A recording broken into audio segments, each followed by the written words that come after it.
welcome to this episode 198 of Frame and Reference. You're about to drop into a conversation between me, Kenny McMillan, and my guest Christopher Ross, BSc, DP of The Day of the Jackal. Enjoy.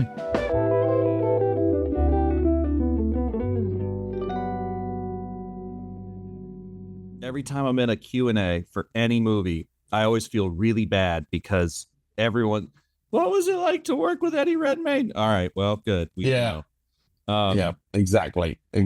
But I was like, you know what? if they're recording this for a podcast, I better help out before we, yeah, exactly. It's a tough one, isn't it? Because it's like, you never know. I think Roberta did an amazing job of moderating. It's hard to know what level to pitch the questions at, so, there's frequently the kind of, what camera system did you employ on the project, but then when you go a little bit deeper, it's like, why do you choose to put the camera where you choose to put the camera? Why does, how do you, why do you, turn your back on the doorway? That kind of, the more philosophical questions. So it was good. It was a good balance, I think, from for people to take away what they want to take away from it. Yeah. Well, and what's funny is I actually ran into Roberto at the airport last year. And he was wearing a mask, but he had like a CSC button on. And I was like, oh, are you in the CSC? He goes, no, why? And I was like, you got a button? And he goes, oh, no, I'm in the ASC. I was like, oh, great. And then he just introduced himself, but I didn't see his face. And then I'm like on the airplane looking up Roberto ASC, and I went, oh, shit. Missed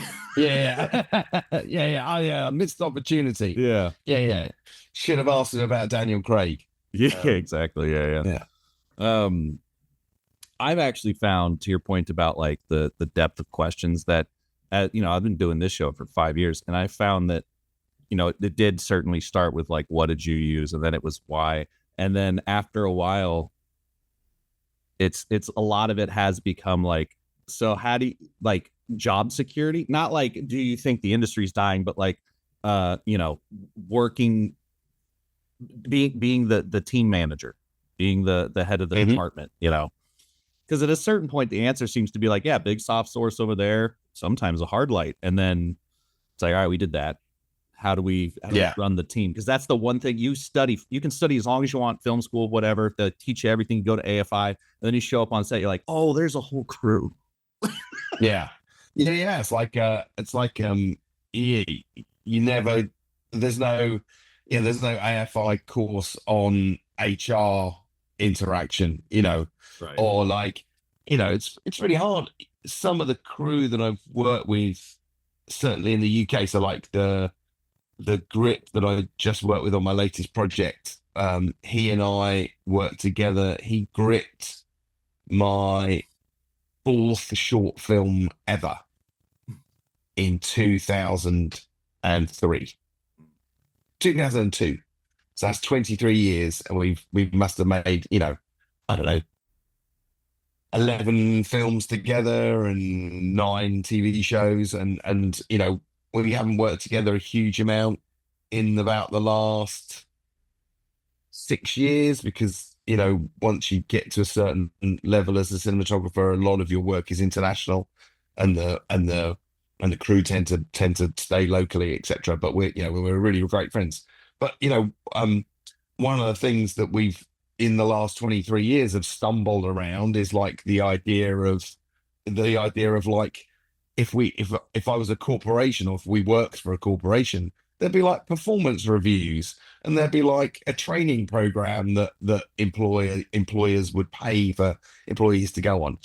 And so we have this curious scenario in the world of film where we're kind of like self-supporting HR mechanisms, and where frequently interacting with each other from an employment perspective leads to greater depth in the relationship, etc.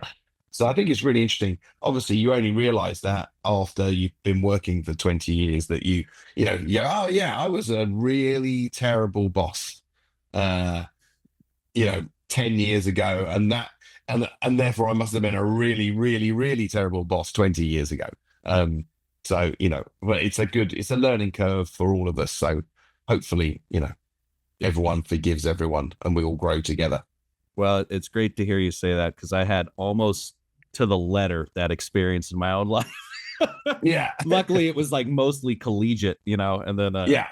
so I was like, oh God, everyone had to put up with me I was a terrible leader. It had nothing to do with film, luckily, but just like, I ran a ski club at the school. And it's Mhm. like, Yeah. 70-year history of that thing, and I just ran it the floor. Yeah. The bitter It man. can happen. And also it's like it's weird, in a way you're hired. I mean, this is like the subtext of the industry is you're hired as a young cinematographer because you're less expensive, Right. because the budget is smaller, and you're hired pretty much by experienced producers for that naivety, because they don't want you to be so defensive of your crew and say that you can't do certain hours, or you don't want to do certain things, or you need, you know, the number of times I, shot a night exterior with 4 electricians back in, my first few movies. And now it would be more like 25 electricians. And so, somewhere between, or I guess theoretically naive and theoretically enlightened is the difference between 4 and 25. And I'm sure in another 20 years' time, I'll have another set of regrets that, as yet unrevealed. Yeah. Well, it's thinking about like your history. I was looking up, doing research. Uh, Hmm. Interesting to see that you went to school. A lot of DPs go to school for uh, architecture. I think you Hmm. might be the first astrophysicist. Yeah, right. Yeah, maybe. Yeah. So physics and astrophysics combined. So yeah, it was mostly. So I when I was so like a lot of people that love films, I assumed that the only job that you could do on a film was to write them, produce them, or direct them. Right. I think those three people did everything. And then when I was sort of around about 15 and paying a lot more attention to the credits and reading a lot of books, I read the amazing Scorsese on Scorsese, a Faber and Faber book about about Martin Scorsese's career and his process. And throughout the book, he sort of talks really fondly about Jack Carniff, who is Howell and Pressburger's cinematographer, shot Black Narcissus and the Red Shoes. He talks really, really, really fondly of Michael Chapman, Michael Bauhaus, Freddie Francis. I'm a huge fan of Kent Wakeford, who was, Martin Scorsese's first cinematographer, shot Mean Streets and Alice Doesn't Live Here Anymore before sort of vanishing from the feature film world. Anyway, so I kind of like 15 to 17, I developed this sense of actually perhaps cinematography was a thing for me. And I was very lucky. I got a great education in London, and my dad, um, my dad was, a highly opinionated man, God rest his soul. And he proudly informed me that the film industry was full of charlatans and raconteurs, and that it would be a short route to bankruptcy. Right. Um, and and he was like, yeah, 3/4 true, 3/4 correct, or 2/3 correct. It is full of charlatans and raconteurs. The raconteurs are a lot of fun, and the charlatans can be sidestepped. So uh, so anyway, I promised him that I would do something normal that you could be a normal person with. So I did this degree in physics, and I specialized in astrophysics, but mostly because in that course there was a module in geometrical optics, which in the world of physics is optics that physically have glass and use the electromagnetic spectrum. And uh, that bit proved pretty helpful in I guess it doesn't necessarily help me day to day anymore, other than the fact that I have a huge addiction to lenses, and Mrs. Ross in the other room will attest to way too many doorstops. And well, like, I don't, basically in my house, I never have to reach very far For without finding that is a 1,000 mm Nikon catadioptric lens that I bought because I thought, and this is an interesting one. So I bought this for the day of the Jackal, but didn't ever rehouse it. Didn't rehouse it, remount it. Basically, if so, this is a 1,000 mm lens. I don't know whether anyone knows what one of these oh, is, the but reflective lens, yeah, whatever you call that. yeah, like a catadioptric. And basically it expands the focal length by bouncing the light. But what is really peculiar about these lenses is that the defocused areas of the image have, are donuts and not circles. And so I thought it would be really super interesting to use these as a rifle sight of the Jackal's gun. But in the end, we needed to zoom. So I ended up using the 150 to 600 Canon with a bunch of extra things. But anyway, that was a dumb idea that I had, and there's plenty more of them. No, you know what's funny is it must have been a Bond film or maybe one of the Bourne films or something. But I remember seeing one of those as a rifle scope, and I think Hmm. they probably use them for scopes of some kind. And just Hmm. and I was already interested in filmmaking and photography and stuff. I started really young, luckily. So I'm looking at this scope and I was like, that's got what, how do you do that? Like it never, I went on I remember to this day going on a very long tear for like a week trying to figure out what the hell, why is there a mirror apparently facing the wrong way in Yeah, the yeah, middle of a yeah, yeah, lens? And I was just like, what is, what is that? And it would have yeah, made, I would have given you, if had you made that work, I would have given you a lot of credit for pulling yeah, yeah. that Well, I guess specific lens. That's a the reference. yeah, yeah, it's a reference, and the one of the reasons why I thought they would be useful is there are probably in the world of like large sensor imaging, i.e., like full frame 35 mm, the only way of achieving a handheld 1,000 mil. Now, not that you necessarily want to do a handheld 1,000 mil, but should you want to do a handheld 1,000 mil, that's the solution. A T11, they're incredibly slow lenses because of the light loss in the mirrors, but yeah, Yeah. and the fact that the entrance pupil was so small, but yeah, so I had like a love of lenses, a love of glass, a love of all that stuff, and then I was very lucky, and I went to work at Panavision, and my love of lenses got me talking to an amazing guy that worked who as the head of at the time he was the head of the camera and lens service department. He then became the technical director a few years later. His name's Jim Budd, and Jim hired me to come in as like a trainee camera lens fixer. And I was quite a lot younger. I think I was 12 years younger than the next youngest person in the department. And so I was the kid, and they used to rip it out of me every single day. And I used to break stuff, but I was very enthusiastic, and I would do every bit of overtime. I'd get sent to every country that nobody else wanted to go to where someone needed to have a camera fixed.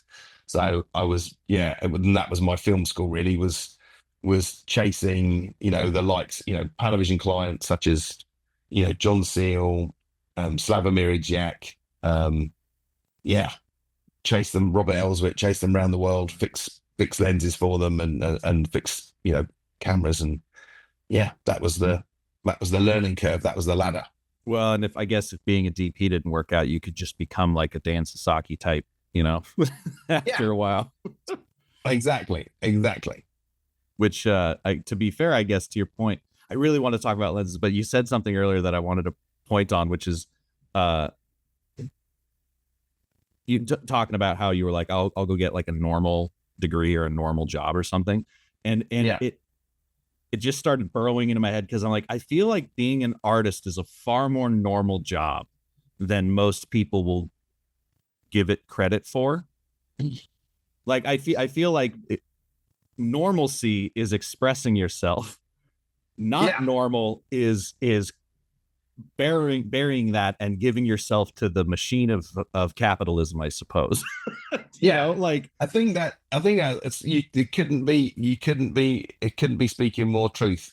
Like as far as my dad was concerned, like he was a kid of the Second World War. So as far as he was concerned, the route to total happiness was to have a regular paycheck, to attend the same office over and over again, have a regular paycheck, join a golf club, and retire at 65, and that's be a good contributor to society and a good worker and have stability. His life was like, he was born in 29, so he was like yeah, 10 years old when the Second World War happened.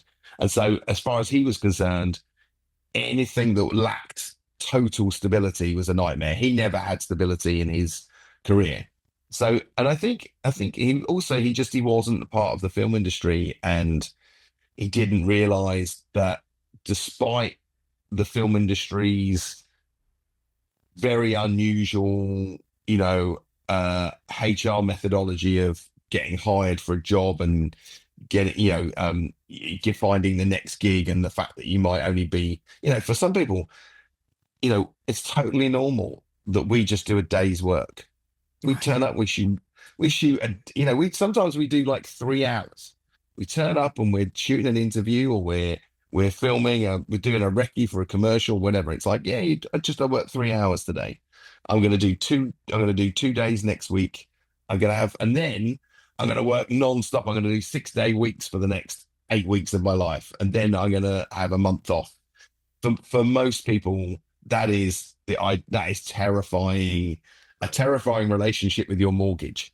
And so that's, I think it breeds a certain personality of those of us in the industry that are like, yeah, you take the rough with the smooth, and some years it's really tough and some years it's really good, and you have to just find the balance, and you know try to glide through it, if Well, you on, can. and also there's all those hidden time that especially at my level you don't get paid for, like pre-production. That's just Yeah, stress management. That's you yeah. there, you're not getting True. paid for that. Yeah, yeah, that's true. And also it's all the I think you make it as an artist in the industry when you all like your best ideas that come to fruition on a film set occur to you when you're in the shower, Right. or walking the dog, or driving, doing the school run or something. And so our jobs are 24/7. Like the moment I suffer from insomnia. I really struggle to fall asleep at night, and it's mostly because I've got my iPad open and I'm doing some stupid drawing about something to try and make some facet of my life simpler. What I'd really love is I'd love to do a drawing that made me fall asleep, but they never do. They just make me more and more awake. Um, I think that's the interesting thing about our lives, is that we're sort of permanently on, and it's beautiful in a way, to dedicate your life to the craft. I'm so glad you say that because I don't know if I look tired, but I went to bed this morning. And what for me it wasn't drawing, it was I just purchased a Sony F55 because Hmm. I own a bunch of Canon stuff, and people kept asking for Sony gigs, and I just got sick of renting FX6s. But I don't really Yeah, love the yeah, FX6. It's great, but I don't, and I got a screaming deal on the F55. It was like 2 grand. yeah, And so I was just spending all night last night, like putting it through like dynamic range tests, and like, like just seeing how it holds up 13 years later, and yeah, that kind of nerdy nonsense. yeah. It's like season 1 and 2 of The Crown with the F-55, Yeah. I think. Adriano. Yeah. Yeah, Adriana, yeah, I think I, so. I interviewed him for that and Andor, and Uh-huh. literally like 2 nights ago, I Yeah. sent him a DM. I got to get his email, and I was like, "Hey, so I bought that camera. Do you have any Yeah. advice?" Um, yeah, you must be thrilled that now that like all cameras are mirrorless because for the lens Yeah. options. Yeah, totally. I mean, that's the huge, when I worked at Panavision, one of the big things that we used to do was try to be rehousing bits of glass or remodifying bits of glass, especially just in the wider end, in the pursuit of, doing something interesting or doing something challenging, and yeah, now the fact that you can essentially take an M39 lens or an M42 lens and partner it with an E mount. That's a hugely liberating experience. If you obviously you can take some glass, Canon rangefinders and have them rehoused to LPL or PL, but it's very expensive. I'm a big advocate of the trawling eBay and finding I love a biotar, 58 biotar, 75 biotar. If you can find those, they're real beauties. I'm a big fan of the 40 biogon that you find on the robot cameras from Zeiss from the 40s and 50s. Yeah, big fan of Russian glass, the Mir, the Helios, the Jupiter sets. They're all it's the fact that we can now utilize them on video cameras is it's incredible. What a you know uh, in 2005 when the choices were a roll of 5279 and Primos or Cook S4s as your like paintbrush as your tool set. When I think back to that as that was like my when my career first took off and I was shooting my first sets of films, it was pretty much the like, is it a Panaflex and Primos or is it a Movie Cam Compact and Cook S4s? Right. And you've got some variation, and now the variation is infinite. I mean, it's more than infinite. It's like infinite factorial. So it's fun. Makes it hard sometimes to narrow down the choices, but it certainly is an adventure getting to a place where you can feel there's a unique voice for your project. Well, and the high resolution capture now is kind of breathing new life into some of those older lenses that on film would have said no, those aren't resolute enough, and now it's like, Hmm. oh, now you can like see the glass almost, Yeah. and now there's all these primarily Chinese, but companies making all these super affordable like anamorphics and stuff coming out, which don't have a ton of character, but it's still like, especially if you're on a Yeah, budget. yeah. I've got a set of Lao and Nanomorph large formats. Me They're too. amazing. Yeah, yeah, I they're got the fantastic 4K. bed of glass. But yeah, yeah, I think that's the thing is that the digital sensor technology has sort of democratized image capture, and from the even if you even if you just have like a Canon 5D Mark II Yep. from 2012, that camera can shoot feature film quality imagery if exposed appropriately on No. an infinite array of lenses. Yeah, yeah, don't whip pan, but it's going to be fine. And or lean into it, one way or the other. But it's you know, that the that series of inventions, that series of innovation has put some, I think it is much harder to stand out from the crowd now in the work that you do Yeah. as a younger cinematographer. Back when I started, one of the biggest things you had to do was shoot something on 35 mm, get sort of rubber stamped by a completion bond that you had photographed on this medium, and that was like the thumbs up. In a way, that was more significant than whether the film was successful or Yeah. or looks beautiful. It was more just, have you stepped over that hurdle? Whereas now it's much more nuanced. It's much more about, have you captured the spheric of the story? We've all we've done is make ourselves better filmmakers. So that's a good thing. Well, and the thing that I've noticed, speak to the point of like, harder to break in and stuff. It's also, I think, in a weirdly unique way, it's hard to stand out because, like, I was just thinking about this.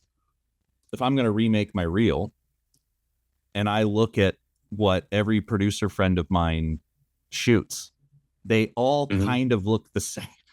Producers are not looking for uniqueness necessarily. They're oftentimes in the commercial world. They're Yeah, oftentimes looking for whatever Under Armour or Nike just did. Like watching the yeah, Super Bowl this year, it's like everything was like really hard, warm light, wide angle lens, and obviously a lot of people on the couch. And a lot of yeah, times like anamorphic, and it's kind of that same thing. And so yeah, I've just been thinking about how like there's it's like you got to do all that until you get the job, and then once you start getting jobs, you got to start delineating yeah, yourself visually as opposed to being yeah, difficult yeah. to work with. Absolutely. Everyone, I think it's safe to assume that everybody wants a reliable maverick. Yeah, I think that's the thing, yeah, is that yeah. is that you need to be reliable enough to produce the imagery that everyone is expecting, but for that imagery to be maverick enough to be unique. And and sitting on that line is, it's a short step to lunacy. If you'll find yourself chasing ever decreasing circles of how. So I think in a way it is what makes us artists, is when we say enough is enough. That's the last brushstroke. Like the difference Right. between a Picasso and an A-level art student is that Picasso would make three strokes on a canvas and they would be the image, and an A-level art student would make three, then five, then nine, then keep going, and keep layering and layering, and eventually it loses the simplicity of the approach. And I think that's the thing, being trying to know when to stop, Yeah. and Well, make your peace with it. it's yeah, it's that idea of like what was it, Michelangelo or whoever, who was like, well, the way I do it is I look at a block of marble and remove everything that isn't the piece. And that Yeah, sounds yeah, so yeah. stupid if you're not an artist.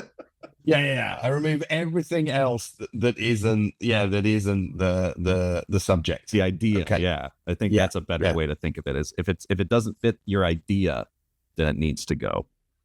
yeah, What don't you do? Well, this is not it. yeah.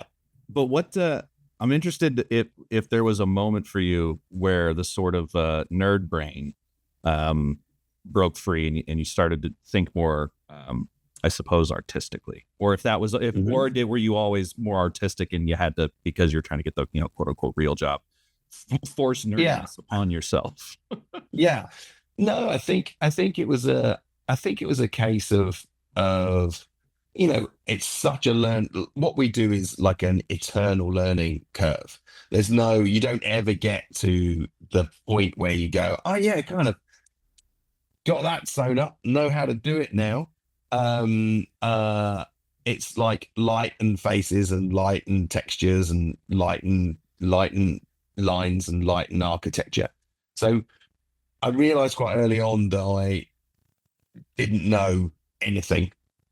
And so I started to learn, when I was at school and university, I shot a lot of things on videotape, early camcorders, that kind of thing. So that was the beginning. And then when I joined Panavision, I realized that there was this whole photochemical approach that I knew nothing about. So I went on a learning spree to catch myself up on that stuff. And then when I sort of knew how to expose a negative, I then started shooting short films. And I quickly realized that the light was in the wrong place and that I didn't really know anything about lighting. So I then embarked upon some great relationships with some fledgling gaffers who were super, super supportive in helping me with that knowledge. And I guess slowly every job got a little closer to, yes, when you first start, back in 2002, I was just happy that the actor's face was exposed. Right. I think that's the thing. It's like, can you see the cast member? And that's what a lot of early short films are. It's like, I want to make sure that this performance is visible. And then you realize that that has no nuance, it has no atmosphere. And so that was the thing. I kind of embarked upon that learning curve. Was never a painter when I was at school. In fact, art was actively sort of discouraged because it was about, making yourself a productive member of the capitalist machine. Right. And um,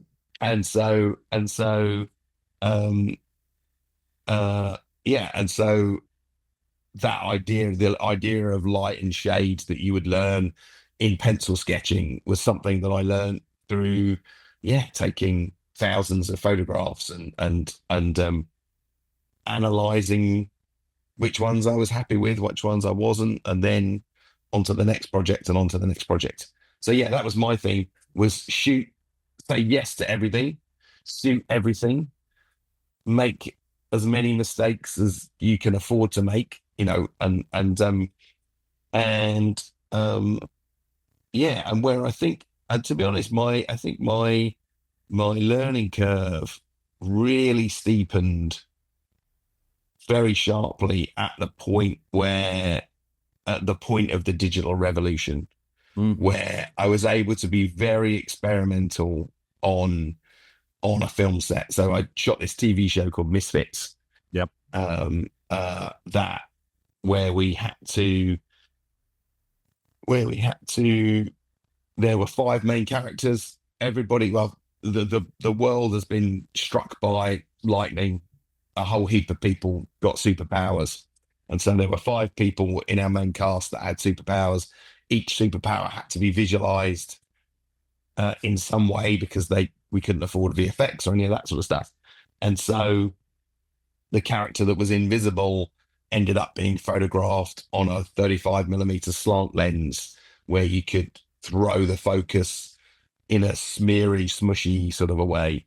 One of the characters went into his superpower on a slider with a contra zoom. So it was a short contra zoom idea, and a shot of the reflection of scenes replaying in his eyeball. Basically, just lots of photographic techniques, and every day was an experiment, and every day I'd come in and be like, we should try this version, we should try free lensing, we should try all sorts of things. And it was then that I sort of found myself into that reliable maverick methodology. And yeah, and I like to think that's been the MO ever since, really, is to push things just enough to be unique, I think. At least that's my hope. Sure. How many awards did you get nominated for one episode of Shogun? Yeah. It seems to have worked. But was it breaking free of the steeper, I suppose, danger cliff? Well, that's not a phrase, but of film, where now you could actually, when you say like digital was what steepened that learning curve, was it the ability to just look at it and go like, oh, we can play here. We're not spending money necessarily besides time. Yeah, I think it really was that. I definitely felt like, there's just there's such a weight of I guess a form of expectation from producers that are usually significantly more experienced than you when you're making at that level of television, basically. And so what was great about the system was that I was able to, like, now I could pull up, if I wanted to describe to describe to a producer what that concept might look like. I could pull up a whole heap of things on shop deck. I could pull up frame grabs. I could show them in the cut, that kind of thing. But at the time, the ability to share references was much more limited. And so you could say, oh, it's going to look a little bit like this. And yeah, on celluloid, they'd be pretty nervous and the director might be nervous. And if you've got a nervous director who's not entirely convinced and nervous producers, then yeah, then really you want to be making the decision as a collaboration. Right. I like to think that all of the decisions I make as a cinematographer are pushing the boundary of the things I've been asked to deliver in the collaboration with the director. So it's like we're running up this hill together, and you're in the lead, and I'm giving you a good shove from behind to take you over the crest. Is like the working methodology, and so that's what on that project the red one allowed me to do was to be able to show everybody this is it's crazy, right? But this is what it looks like. We used uncoated Zeiss super speeds that had horrendous flares at times, but we could always see how bad it was. We could always see. Right. I think I shot that whole show at like a T 1 3 2/3 to a T2 in order to be like These poor film eyelashes. ACs. Yeah, I mean, amazingly, my focus puller on that show is an amazing guy called Tim Battersby. He's now an incredible Steadicam operator. But I shot 2 seasons of the show. He pulled both seasons, so it must have been fun. Right. I might have gaslit him once, but I didn't gaslight him twice. So I think he really enjoyed the process as well, because it meant, with all of these quirky lens choices, and he was like one of the primary storytellers, because he would be pulling between, on the slant lenses, between one eye and another eye, and a jawline, lips, the ear. It was a really fun journey. So yeah, it's trying to take that, to each experience now, moving forwards. And it is a little bit easier to be a little bit maverick, because everyone is reassured. You don't have to spend a lot of time explaining to everyone, it's going to be okay. You'll wake up tomorrow morning with the rushes and it'll be great. You'll love it. Now it's just like everyone walks off set and everyone's high-fiving because they saw what we produced. Do you find at your level, because certainly I've experienced this, that so for instance, I still use the light meter quite a bit, because if I set up the camera, set up a monitor, and then start playing with it, people will start asking immediately why it looks like that. It's like, I haven't even, I didn't set the light. It's not at the right, please leave me alone. So if I do it all with the meter first and then turn on the monitor, they're like, oh, that looks great. Hopefully. Yeah. Is that still your experience, or do people let you kind of work until you say, okay, now come look at it? Yeah, no, I mean, there are still some notes about, is this the intention kind of thing? And that's just the nature of the speed at which we work in the, in the narrative filmmaking world. But yeah, no, it's a lot less than it used to be. That's absolutely for sure. Yeah. And I think I still use a meter. I use a meter more for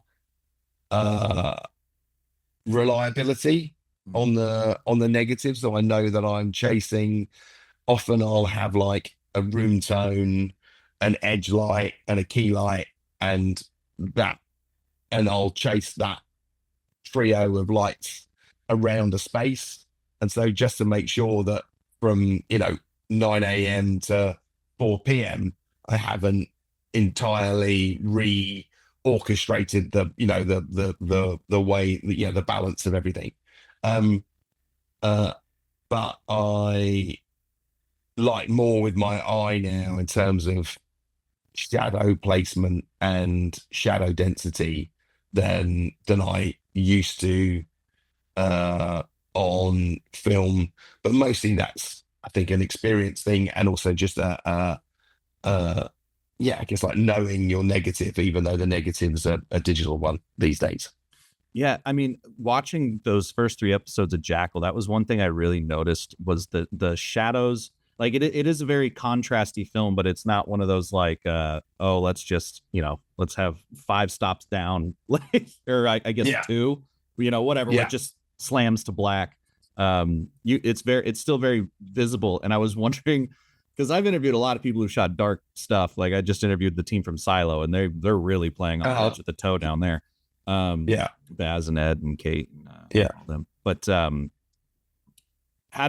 what was the kind of impetus for that? Look, obviously it's a very cinematic look. Everyone wants it to look like a movie, but what were those references to get you? Obviously, there's a lot of Bond in there. There's a lot of Hmm. Fincher in there. Yeah. What was the other one? Oh, Sicario, There's a lot mostly of, for the yeah, border. That border shot. yeah, Sicario. Yeah, exactly. A lot of, yeah, some Sicario, some yeah, we did a lot of Gordon Willis in his Alan Pakula movie. So um Parallax View, 3 Days of the Condor, Clute, particularly Clute. Right. And Yes, I forgot. I still need to watch Clue because everyone brings it up. Clute's a real lens nerd's paradise as well. It's like an auto Panatar masterclass. Um, and yeah, for me the thing was that I wanted there to be um a mixture, because we were shooting so much on stages. So almost every interior on Jackal is a stage. And um yeah, there's probably only in the first three episodes, interior wise, there's probably only maybe maybe 15 interior locations that are like, the places like the garage in episode three where he picks up the car, that kind of thing, things that you couldn't really build. But almost any of the sort of domestic interiors or the MI6 interior, all of those were set builds. I The would never have known. yeah, the Munich apartment where he does the first assassination. That's a very small set build with a That looked like a you set. know Not in a yeah bad with way. I mean, a just my brain, but my yeah, filmmaking yeah, brain was like that's. yeah, exactly. And so one of the things that I like to do with in set-based environments is trying to make the light more complex. So um this Jackal was the first time really that I was lighting the shadows. So every scene has some form of room tone in the space that lights the blacks, so that there's nothing truly black. There's a hum of color. So there's a hum, in the warmer scenes, there's a hum of blue. In the Yeah. cooler scenes, there's a hum of green. So even though it's got a sort of a punchy contrast, hopefully when you're looking at the image, you're like, okay, it feels there's a sort of an aggressive elegance to the imagery, hopefully, as the was the plan. Um, but there's a richness to the depth.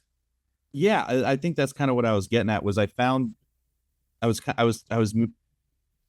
very interested in the idea that there would, for instance, he's like at his computer, right, and there's this gorgeous hit of sunlight. We're seeing Mhm. hard light again, thank God.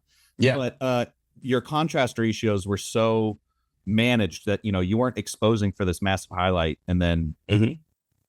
just everything else went down just by nature of how film works. But Yeah. uh, Hmm. um, but yeah, I get so were you just hitting like a bunch of top light to like get everything going, or were you coming in with fixtures to fill in? So that's in his house in Spain, right? That Yeah, scene. yeah, that Yeah, yeah. yeah. Just So as an yeah, example, but then when you're yeah, talking yeah. about So this that pop of color thing, yeah, totally. So that's got a warm side light from a big my version of LED Dinos, the Studio Force, outside the windows of his place, and they're cut so that there's no hard light on his face. It cuts across his body, but there's textile on the floor so that there's a lot of soft bounce, and that's what gives it the warm side light, basically. Mm. And then there's another set of fixtures directly in front of him as a giant eye light, basically. I think there's something like a row of S360s coming through the windows with a textile in front of them that have just got like 6,000 Kelvin on the shadow side. That So one of the things I like to do is I like to fade the color temperature. So the thing that's great about LED fixtures is that you can say if you've got a softbox that you've made with, I don't know, 9 lights or whatever, then one half or one corner can be like 6,000 Kelvin, and the other corner can be 3,200 Kelvin. And you can graduate the rest, and so you get this. So yeah, so in scenes like that, I would have well, that one, a blue, deep-ish blue of like 6,500 Kelvin, and then as it meets the key side, it would fade to the key color temperature, basically. And the same would go, we'd bounce into the ceiling, and so the front fill is like a room tone that wraps around his face, that changes from deep blue to amber as it wraps around. That's smart. And nowadays, especially with the big fixtures, you can do that per unit. Like you can pixel. Yeah. That's really smart. So yeah, so I like to do that with, so if you're on Shogun as an example, we had exteriors that were built on the soundstage. The gardens were all on the soundstage. So I would create in pre-lights the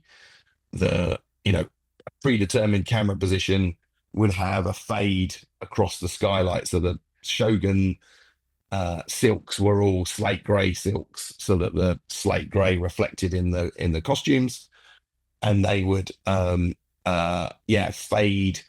fade out away from the sun. So I would say, on this scene, the sun is, on the northwest corner of the garden, and then the sky would fade from an amber color to a deep blue over the tops of their heads. And hopefully that builds some of that randomness, some of that complexity.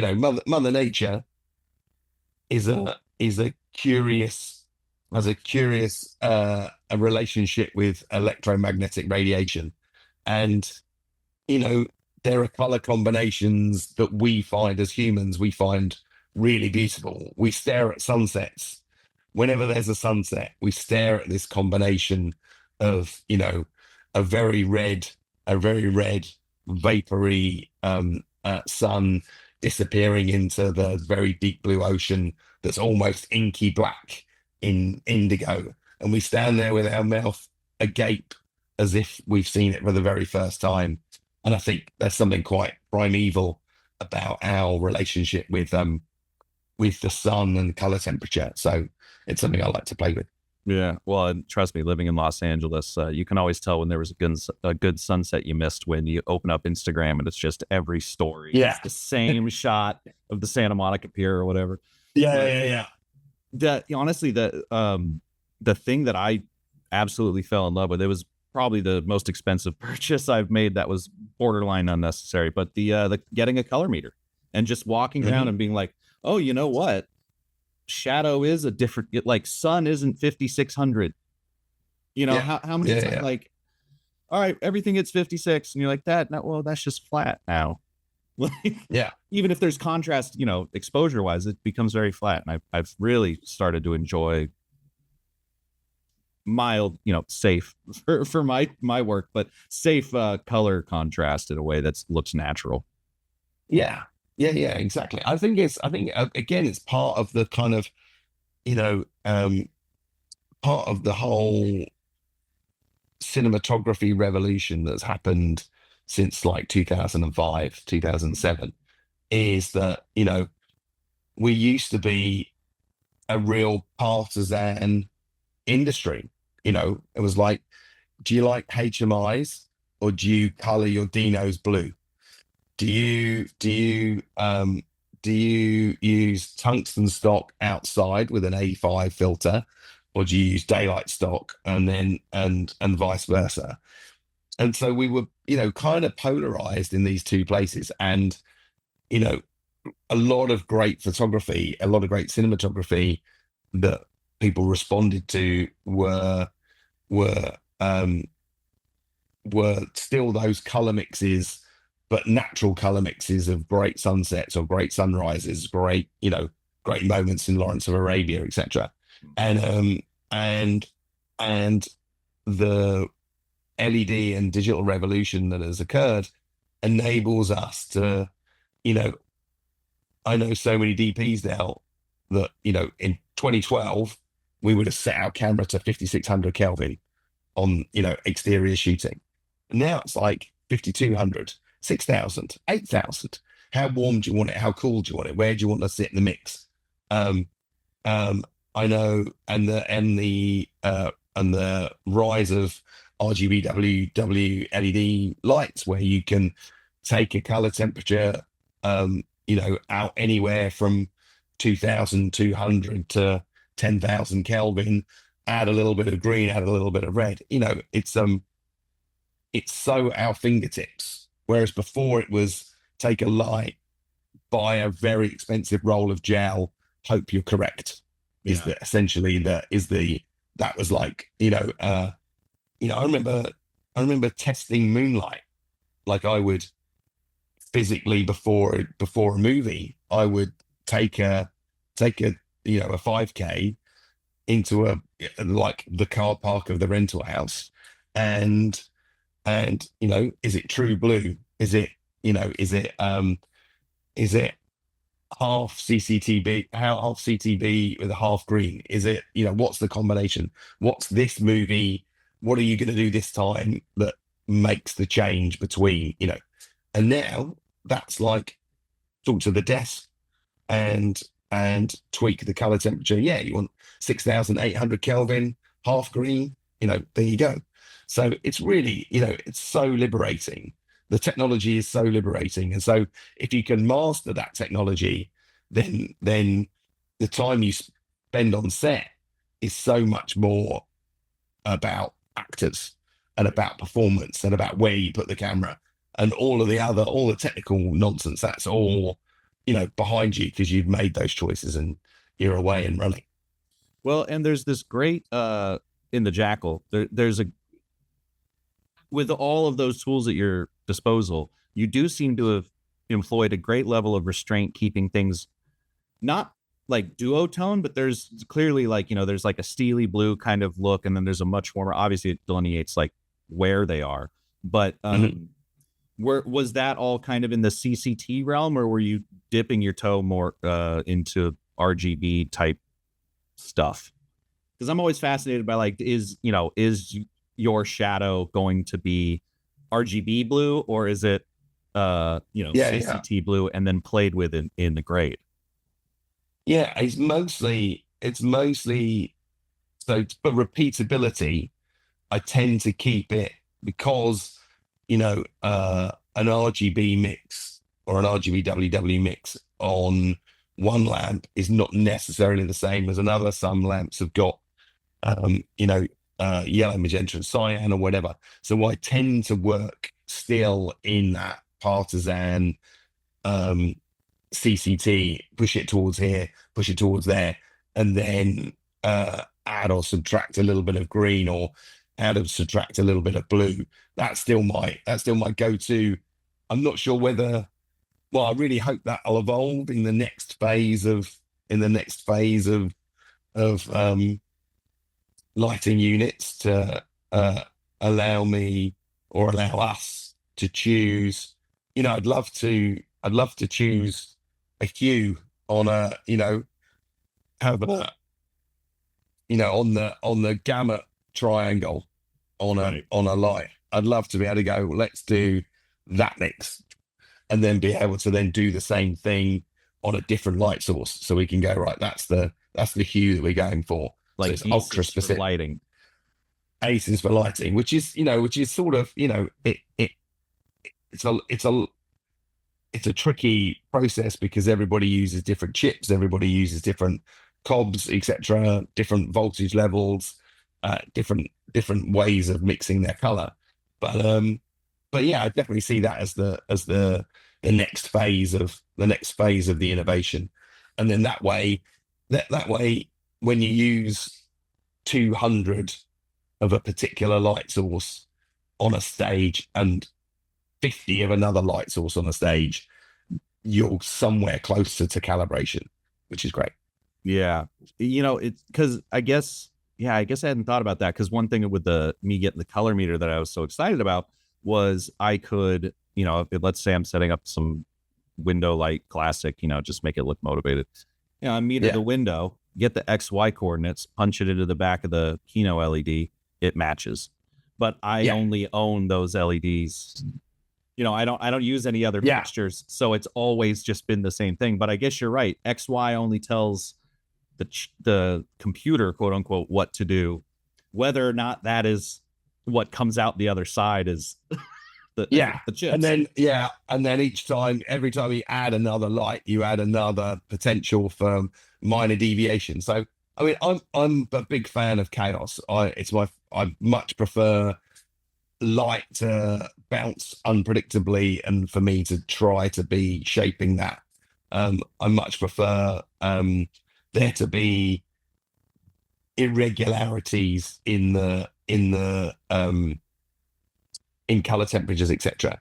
But I quite like them to be my irregularities. Right. I quite like them. I like to be, I like to be able to embrace them or exclude them. Um, because sometimes embracing them works and sometimes embracing them doesn't. So I'd love to like seize an opportunity when it presents itself, but also have the ability to correct an opportunity when it turns out it's not an opportunity, but a trapdoor waiting to fall into. Yeah, I can't remember who told me it, but I've really been thinking about it a lot. It was a few months ago, but just the idea that the light should, especially if you're on a set, but the light should look like it had to fight its way onto the set. Like it shouldn't just be like Hmm. turn it on and in it goes. It needs to be more like Yeah, it needs to go through some effort to get to you because that's what happens in the real world.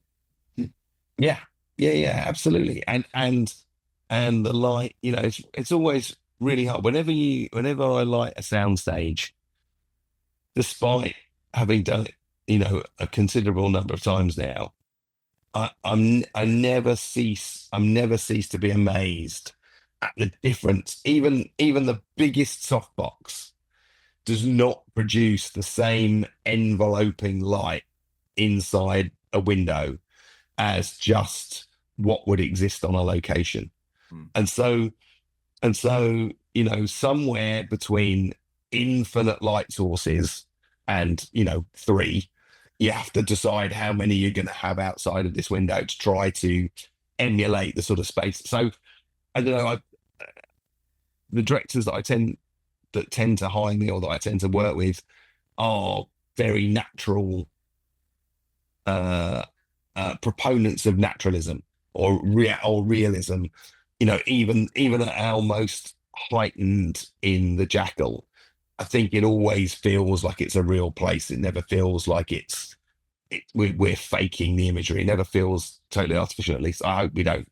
And So I was saying, man, I thought and the sets were real places. You lit them beautifully. yeah, yeah. Oh, that's great. Oh, that's great. So, and that's sort of the energy really is to make these places feel. And so it's about so often. So like as an example, on the film I made called Yesterday, Oh yeah. uh we filmed a few GV shots in Moscow because one, there's a peripheral character that lives in Moscow and there's a concert that takes place in Moscow. So we flew there for a couple of days and just took a camera around and with a set of lenses. But one of the things that we did was we visited an apartment. Well, this is a bunch of apartment locations, none of which that we could film in because the character was in London. The actor that was playing the character was in London, so we knew we were going to be building that set. Mm. But Danny just wanted to walk around one and be like, look at the scale of the windows. Look at what this north facing room looks like. Look at the thickness of the thickness of the curtains, to keep the heat inside and all that sort of stuff. And so we looked at 4 different locations that could have been this person's house. And then the designer has 4 sets of references, and I've got 4 sets of references as to what the set should feel like. And I think it is, yeah, it's like, working with directors with that level of attention to detail really helps to elevate what you're doing into a place that is, unexpected, a little bit unique, and, goes the sort of the extra mile. Yeah. It's funny. Danny Boyle influenced my career in a silly way, which is, and I've mentioned it before, and it's, when 28 Days Later came out, I was 16, something like that. Mm-hmm. And I had seen that he, obviously shot it on the XL1, and the XL2 had just come out. And I was like, if I get that, it's classic young filmmaker problem, but it was very new. Yeah. I went, if I get that, I can make real movies. And I still have that XL2. It's on loan for a job. Yeah. It's a great camera. Yeah. Little thing. I shot lots of documentaries on the XL1 and the XL2 when I was first starting out. What I loved about it was I still love cutting together reels for things. What I love about the XL1 and XL2 was that for me it sort of democratized the editorial process. I could shoot on the XL1, feed into the mini DV into Final Cut Pro, or Final Cut as it was at the time, and it was such again great learning tool. Not a great image making device necessarily, but I guess it has a unique set of characteristics, which are really beautiful and vintage. Now it's amazing to say it's a vintage camera. And I was going to say that the kids are all searching for that now. They're all like, oh, I love that old, they all say VHS because they don't know what mini DV is. But and like I said, that I rented that out for a gig where it's going to make a feature because it fits the aesthetic. But I actually had the Firestore. I think it's called the FS2. You ever hear of that? No, what's that? It was way ahead of its time. It was made by, I think the company was called Firestore, but it was a belt mounted hard drive that you would plug into the FireWire port of the camera, went into the hard drive, and then you would record straight out of the FireWire port onto the hard drive. Because I had a PC, so I didn't have FireWire. Okay, yeah. So, you weren't. Yeah, it was Mac only piece of kit. Yeah. So you would. So I was able to record directly to that hard drive. Obviously, you got more space. But the thing that was so stupid about it was it's plugged into that itsy bitsy little FireWire port on the XL, so that snapped pretty quick.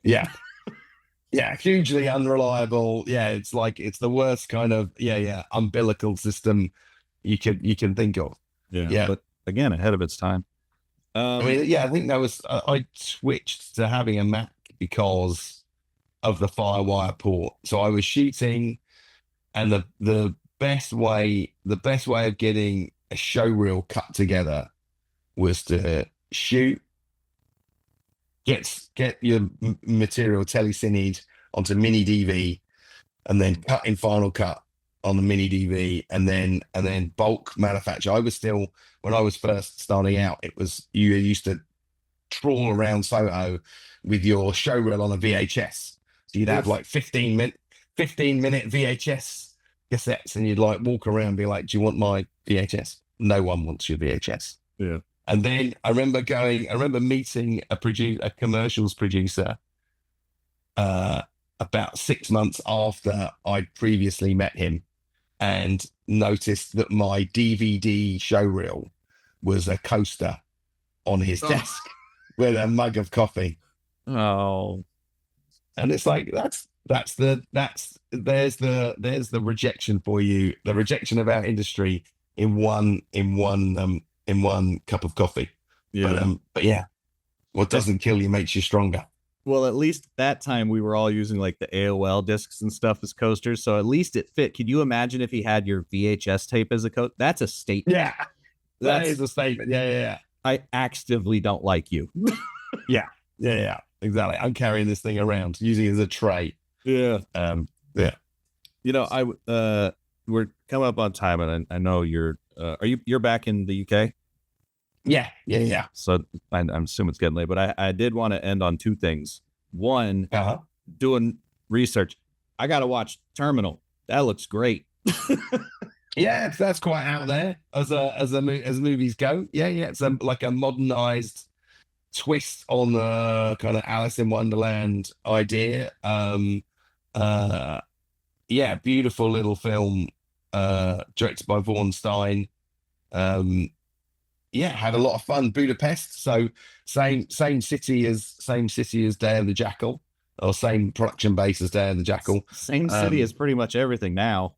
yeah, yeah, yeah. I mean, yeah, if the finale sequence of Terminal is set in this amazing power station control room. It's like one of the most beautiful, um, I think it's Art Nouveau architectural design to the space.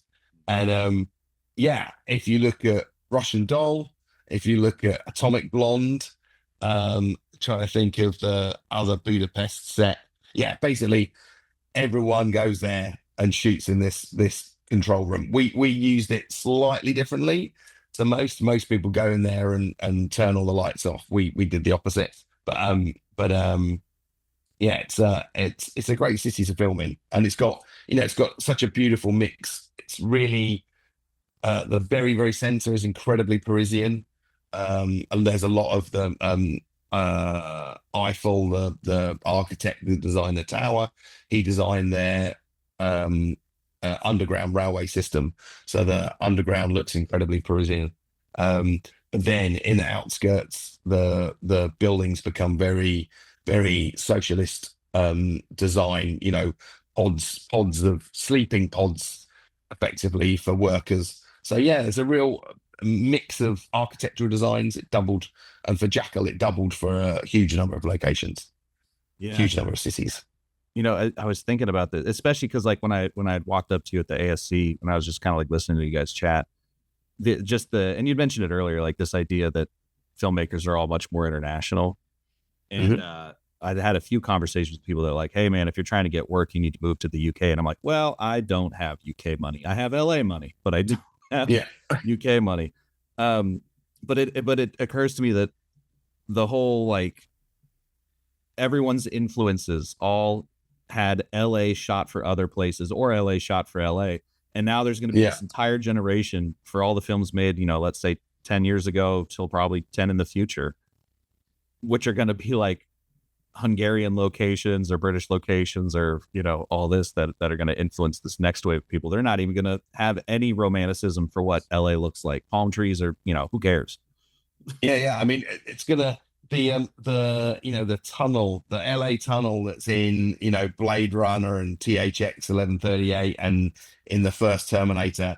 That tunnel is iconic, and I dream of shooting a sequence in that tunnel so that we can I One can over by downtown. yeah, I can add it exactly with the shiny Yep. tile inner surface. So beautiful. Yeah, I mean, I think, uh, from a UK perspective, we've been shooting in Morocco for like the last 25 years, has been doubling as various Middle East locations, and occasionally for Mexico. I've shot in South Africa a lot. I've shot South Africa for Los Angeles, and South Africa for Las Vegas, which is not an easy sell. There are palm No. trees, but the similarity ends there really. But you can put a blue Mustang in the desert, and it kind of fits. Um, yeah, Prague has been a real hub. Lots of and Sofia has a New York street. Interestingly, Glasgow, the centre of Glasgow in Scotland, has been doubling as New York for the last 20 years or so. As was discovered, it's a pretty good, got a pretty good kind of brownstone glass architecture combination. So yeah, I mean, I think the the the world of film has never been as international as it is today, and I think it'll be even more international in 20 years' time. I think by the time I'm, turning 60, it would be yeah, there'll be a whole other, the UK might not be the center of streaming services as it currently stands. It might be doing in a whole other, it would have evolved again. And that center of activity might have moved into Central Europe. Maybe Berlin's the next hub. So I think the the one thing that I've learned from being in the industry since the late 90s, not being a DP for that long, but certainly I've seen a lot of changes, is that, you know, the positive thing about the industry is that it evolves and it innovates, and the artistic stylizations push, push forwards every time there's some technological innovation. So there's a technological innovation, there's an economic innovation, things evolve and move. And I think, for all of us in the industry, it's important to try to evolve and adapt and chase down opportunities when we see them, and yeah, try and do good work, you know. And the good work always comes to the surface, no matter where you are. If you're doing good work and you keep pushing and pushing, it'll come to the surface at some point. Yeah, I mean, my idealistic view of the future is like, instead of there being a hub, LA and then UK Yeah, and me Berlin, yeah, that it kind of, this, especially with the streaming bubble, kind of like settles out, and it's just, there are hubs. Maybe yeah, it's not like, oh, every major production needs to go shoot in whatever Budapest. It's like, wherever you are, you can make it yeah, there, and that kind of evens out, instead of like people chasing this dragon of, where do I got to work, where do I got to be to make a yeah, paycheck. yeah, yeah, yeah, yeah, yeah, yeah. And also, it's like I think, you know, um, in the UK, a lot of our local work moved, in terms of narrative work, moved to the north of England, to Manchester. So the BBC and ITV were making a lot of shows up there. A lot of people moved there to have the work. So a lot of people were forced to move there to do the work. And then when the streaming services started to use the UK as a base, a lot of that work got centralized back to London because of a hub of cast members, etc. I think the same goes for like Los Angeles, Austin, Atlanta, New Orleans, New York. New York and LA have always kind of been the hubs, and then the other cities have become brief, like spurts of inspiration. And I don't know, I think a little bit of reliability from our employers would be really helpful right now. It'd be I nice. think a little bit of sticking around. There were production houses that used Atlanta as their base for 5 years, but after 5 years, they've kind of moved on to other places. I think some reliable hiring practices would be a very, very beneficial thing for the world's filmmakers.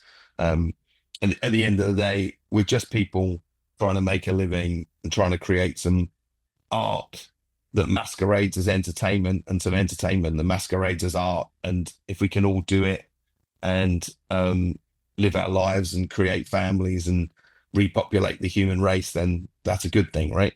Yeah. Well, I've kept you over, but are you still the head of the BSC? I am. Yeah, yeah. I've got another uh 6 months, give or take, to go. I've been the president now for just over 3 years, and yeah, it's time to, I think I've brought a fair bit of energy to the role. I hope people have seen some positive, output from us, and I think, yeah, it's time for me to get behind the next president and give them a big shove and help empower them and energize them to do a couple of years at the helm. Yeah. Well, I was just so shocked to see that because you haven't shot any Doctor Who. I thought that was a prerequisite for being in. Yeah, brilliant. Well, yeah, it is. It's definitely, it's definitely a good training ground for most of our cinematographers. Yeah, and the brilliant Ernie Vince, BSc, rest his soul. He was the person that brought it back to life. Once it had pretty much died in the late '90s, and then in the early noughties, he brought it back with Christopher Eccleston with such a bang that it's still going now. So yeah, it's a big BBC export, probably their biggest export, I would say. I met my girlfriend of 6 years because of that show. So it's Oh, really? I appreciate the export. Yeah. Yeah, no props. It was one of the dating app questions, and she was like, "I like that show," and I was like, "You don't say." And now I've Yeah, got the I like privilege to interview a bunch Daleks. of them. Yeah. Yeah, Um, yeah. Are you part Dalek? Yes. Yeah, count me in. actually, to be fair, I just said it was just like, "What's your favorite show?" or something, and she said Doctor Who. So I was like, "Well, this is great. I Yeah, don't have to." that's it. Um, That's Comic Con sorted. yeah, yeah. Well, I would love to have you back on literally whenever to keep chatting because the only reason I'm running away is because I've been told many times to stop doing 3 hour interviews. Yeah, no, no worries, no worries. I know the feeling well. The BSC does a good job of a 3 hour interview as well. So yeah, yeah, But yeah, thank you for spending the time. And then yeah, the second you have some reason to come back, I'd love to keep chatting with you. no worries. It's a total pleasure. Thank you for. It's an honor to join you and a privilege to join the conversation. Frame and Reference is an Owlbot production, produced and edited by me, Kenny McMillan. If you'd like to support the podcast directly, you can do so by going to frameandrefpod.com and clicking on the Patreon button. It's always appreciated, and as always, thanks for listening.